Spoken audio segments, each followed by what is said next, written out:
हरियाणा में सबसे ज्यादा बेरोजगारी, इस तरह के सवाल उठ रहे थे। सीएमआई की रिपोर्ट के मुताबिक यह कहा जा रहा था कि सबसे ज्यादा देश में किसी राज्य में बेरोजगारी है तो वो हरियाणा के अंदर है, और विपक्ष सरकार पर इसको लेकर हमलावर था लगातार। लेकिन अब इस वक्त एक अहम खबर, हरियाणा के मुख्यमंत्री का कहना है कि नीति आयोग ने उस एजेंसी के बेरोजगारी के आंकड़ों को, सीएमआई के आंकड़ों को गलत बताया है। हरियाणा में मौजूदा वक्त में, मौजूदा समय में, वर्तमान समय में सिर्फ 8% ही बेरोजगारी है। एक अहम खबर, हरियाणा में सिर्फ 8% ही बेरोजगारी है। जिस बेरोजगारी को लेकर हरियाणा में कहा जा रहा था कि सबसे ज्यादा बेरोजगारी है, उस पर अब हरियाणा के मुख्यमंत्री ने, नीति आयोग की जो बैठक हुई उसके बाद उनकी तरफ से बयान आया कि हरियाणा में सिर्फ 8% ही बेरोजगारी है। हरियाणा में बेरोजगारी के आंकड़ों को गलत तरीके से पेश किया जा रहा है।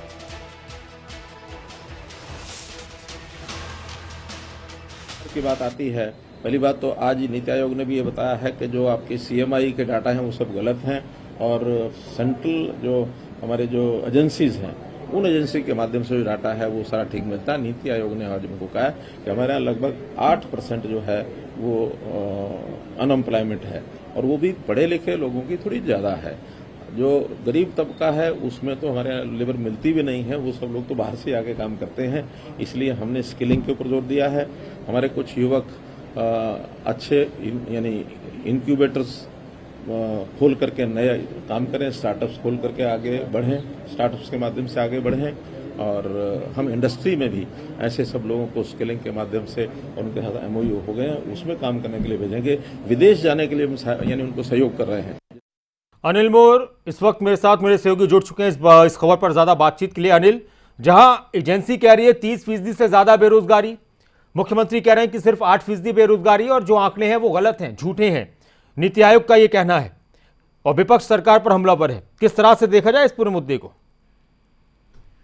देखिए नासिर, क्योंकि एक बड़ी राहत वाली बात प्रदेश सरकार के लिए, क्योंकि नासिर आप खुद भी देखते हैं कि प्रदेश सरकार काफी मुद्दों पर जब घिरती है, वो सबसे बड़ा मुद्दा बेरोजगारी का होता है, और विपक्ष की तरफ से सीएमआई के आंकड़े रखे जाते हैं। उन आंकड़ों के आधार पर बताया जाता है कि हरियाणा में इस महीने 24% जो बेरोजगारी है, इस महीने 30% बेरोजगारी है, और कहीं ना कहीं उन आंकड़ों के आधार पर प्रदेश सरकार को घेरा जाता है। लेकिन अब प्रदेश सरकार के लिए राहत भरी बात है, क्योंकि जो आज नीति आयोग से संबंधित बैठक थी, जिसमें नीति आयोग के प्रतिनिधि भी शामिल हुए थे, उन प्रतिनिधियों की तरफ से प्रदेश सरकार को बताया गया है कि जो हरियाणा है, हरियाणा में जो बेरोजगारी दर है वो 8% है, और जो ये बेरोजगारी दर है जो नीति आयोग की तरफ से जो एजेंसी सर्वे करती है, उन सर्वे की रिपोर्ट है, और जो सीएमआई के आंकड़े, उन आंकड़ों को यहाँ पर नीति आयोग की तरफ से गलत बताया गया, और अपने आप में ही बड़ी बात हो जाती है, क्योंकि विपक्ष की तरफ से सरकार को बेरोजगारी के मुद्दे पर घेरा जाता है और सीएमआई के आंकड़े रखे जाते हैं। मुख्यमंत्री पहले भी सीएमआई के आंकड़ों को गलत बताते रहे हैं। मुख्यमंत्री की तरफ से कहा भी गया था कि जो ये आंकड़े हैं ये पॉलिटिकल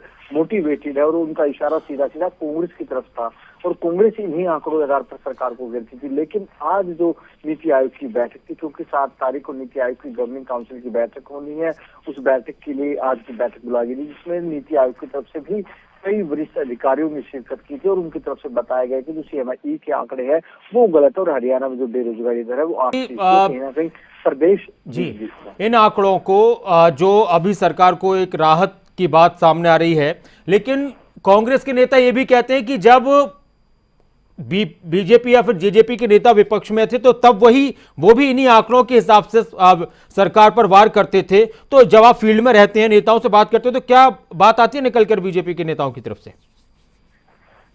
देखिए नासिर, जो एक बेरोजगारी का मुद्दा अकेले हरियाणा नहीं, यूपी, उत्तराखंड में, आप किसी भी देश के कोने में चले जाइए, बेरोजगारी एक बड़ा मुद्दा, युवाओं को रोजगार चाहिए, और जो प्रदेश सरकार को घेरा जाता था सीएमआई के आंकड़ों के आधार पर घेरा जाता था, और जो ये सीएमआई है ये centre for monitoring Indian economy, और इसके जो आंकड़े होते थे प्राइवेट एजेंसी है। मुख्यमंत्री लगातार कहते रहे कि ये एक प्राइवेट एजेंसी है, और जो प्राइवेट एजेंसी के जो आंकड़े होते हैं वो बिल्कुल ठीक नहीं होते, स्टेप 2 आंकड़े नहीं होते। और आज कहीं ना कहीं जैसा जिस तरीके से जो अधिकारी मौजूद थे नीति आयोग से, उनकी तरफ से कहा गया कि हरियाणा में 24-30% नहीं, हरियाणा में 8% कहीं ना कहीं बेरोजगारी है। हालांकि विपक्ष अभी भी शायद इस बात पर कहीं ना कहीं अड़ा रहेगा कि जो CMI के आंकड़े हैं, जिन आंकड़ों को यूपी सरकार मानती है, दूसरे प्रदेश की सरकार मानती है, तो उन आंकड़ों को हरियाणा सरकार को मानना चाहिए। विपक्ष अभी भी ये कहेगा, लेकिन प्रदेश सरकार के लिए राहत भरी बात यह हो चुकी है कि जो नीति आयोग है, नीति आयोग की जो एजेंसी है, जो एजेंसी नीति आयोग को सर्वे करती है, उन आधार पर हरियाणा में जो बेरोजगारी दर है वो 8% है। शुक्रिया तमाम जानकारी के लिए अनिल। तो एक बड़ी खबर, एक अहम खबर, आज मुख्यमंत्री ने कहा कि हरियाणा में सिर्फ 8% ही बेरोजगारी है।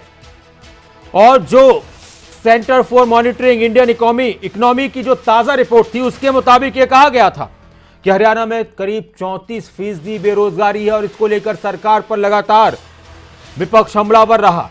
लेकिन नीति आयोग की बैठक हुई और उसके मुताबिक मुख्यमंत्री का कहना है कि जो CMI के आंकड़े हैं वो गलत हैं। हरियाणा में सिर्फ 8% बेरोजगारी है। नीति आयोग ने उन आंकड़ों को गलत कहा है।